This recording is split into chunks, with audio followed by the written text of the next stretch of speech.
David Essel here, back again with a couple tips, talking about, of course, mental health. And this world right now is really struggling. I don't know if I have shared this recently, but American Psychological Association came out with a study a number of months ago. 79% of Americans said they do not have the emotional coping skills, the mental health skills for what they're going through right now with addictions, finances, relationships, of course, the pandemic and illness and health and all that kind of stuff. But think about that. Almost 80% of Americans said we don't have the coping skills to deal with everything that what's going on right now, the mass murders, the war, et cetera, et cetera.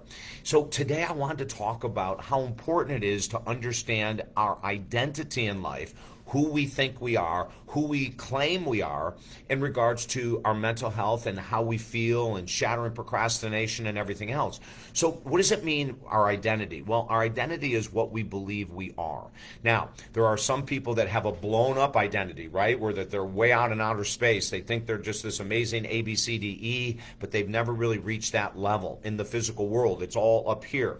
Then there are other people that don't think they're worth anything, that don't feel that they're worthy of love or worthy of money or worthy of great health or worthy of great body, and that's their identity. So do you see the disparity? We have certain people that think that they're the world's the cat meow, and they may not be at all, but they just have this very high level of sort of a false sense of confidence. And then we have these other people that are so low on the totem pole that they view themselves as not worthy.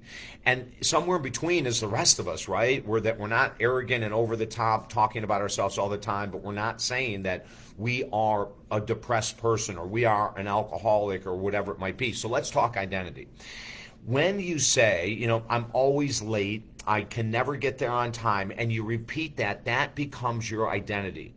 When one of the problems I have in recovery is when people have not drank for years and they're in a really good recovery program and they go to a meeting and they're told that they're supposed to say, "Hi, I'm George, I'm an alcoholic," when they haven't drank in years and they're in a great recovery program. See, that destroys your identity. What we should be saying is, "Hi, I'm George and I'm great to be at this meeting. I'm happy to be at this meeting," because now your identity is that of a sober person.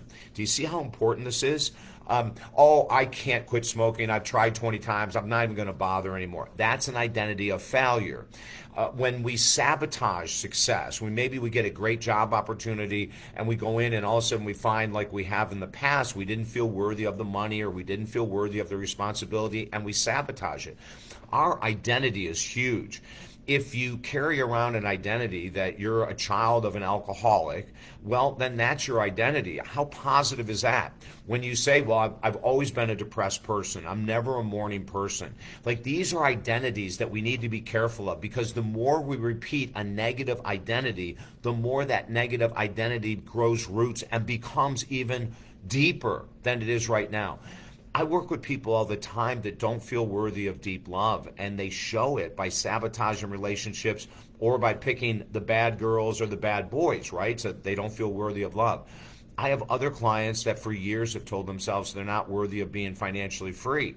So what do? Because of that terminology, that identity, that self-talk, whenever they get extra money, they spend it immediately and they're back in financial trouble.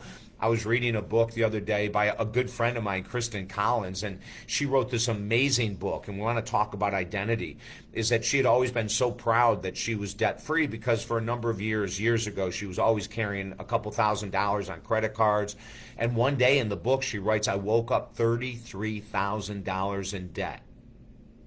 Now, that can shake you to the core. That can absolutely shake you. When her husband called her and said, hey, I just got our credit card report and it says that you are $33,000 in debt, is that true? And she had to make a decision. Her identity was now on the line. Am I an honest person or am I a dishonest person? And so she chose the identity of an honest person. So you have to ask yourself that. If you say, I'm always honest, I always tell the truth, then come back and double check that. Is that your true identity? Or are there times that you don't tell the truth? Do you believe that it's your responsibility to make other people happy? That would be a codependent identity. Do you believe it's your responsibility to make your wife happy, your husband happy, your boyfriend, your girlfriend, whatever it might be? It's not our responsibility. But if we carry that as an identity, well, then they're going to start depending on us to do things that they should be able to do on their own. So let's really be careful with our identity. If you identify yourself as a depressed person, as an alcoholic, and you're not drinking, that's a problem. Now, if you identify yourself as an alcoholic because you drink too much, totally different story. But be careful about, oh, I'm always late, I always procrastinate, I never can pick up things very quickly, I've never been a morning person, I'm not an evening person. These are identities that can completely destroy success in life. Listen, if I can help you at all, and comment below, do you understand what we're talking about with identities? Have you carried a false or a negative identity that you need to let go of? Are you willing to post that below so people can see like what's going on in your world and maybe they won't feel so alone? I mean, my Lord, for years I had an identity that I could never be a morning person. I mean, for 50 years I had that identity. And then it was shattered in a matter of moments. And I became a morning person, getting up and meditating and doing all my spiritual work in the morning for over an hour every day. So, but my identity in the past kept me from all of the joy I received by being up earlier now and doing my work in the morning. Does that make sense? I want you to have the same opportunity. Let me help you. If you're struggling with an identity, if you're carrying identities that aren't healthy, we work with people for the past 43 years from all over the world. Just go to talkdavid.com. You can send me an email. We can start working together. Doesn't matter where you live. We do it all virtual. And then also we have a brand new program for free at talkdavid.com. It's called Helping Americans Heal. When you sign up for that absolutely free online program, you'll instantly get our #1 best-selling book on positive thinking. And then number 3, if you're really into this world of mental health and you want to make a difference, oh my God, join our new Mental Health and Master Life Coach certification. That is at talkdavid.com as well.